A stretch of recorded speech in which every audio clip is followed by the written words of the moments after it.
জুলাই বিপ্লবের অন্যতম সমন্বয়ক এবং জাতীয় নাগরিক পার্টির যুগ্ম আহ্বায়ক মিস নুসরাত তাবাসসুম জাতীয় পার্লামেন্টের সংরক্ষিত আসনের জন্য মনোনয়ন পত্র যখন দাখিল করতে যায় সেটা রিটার্নিং অফিসার ফেরত দিয়ে দেয়। তো এর পরিপ্রেক্ষিতেই 19 মিনিট দেরি করার জন্য আসলে এই মনোনয়ন পত্রটি ফেরত দেওয়া হয়। তারপরে তিনি একটি দরখাস্ত করেন যে এইটি যেন বিবেচনায় নেওয়া হয়, যেহেতু বিভিন্ন কারণে তিনি দেরি করেন। পরবর্তীতে ইলেকশন কমিশন জানিয়ে দেন যেহেতু তিনি সময় 4টার পরে 19 মিনিট লেট করেছেন, এজন্য তার মনোনয়ন পত্রটি আর গৃহীত হবে না। এরই প্রেক্ষিতে মিস নুসরাত তাবাসসুম তিনি একটি রিট মামলা দায়ের করেন।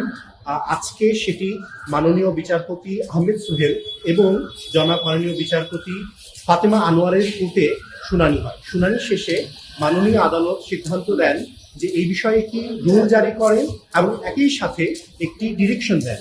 ডিরেকশনে ইলেকশন কমিশনকে ডিরেকশন দেওয়া হয় যে তার মনোনয়ন পত্রটি যেন গ্রহণ করা হয় এবং আইন অনুযায়ী সেটি বিবেচনা করা হয়।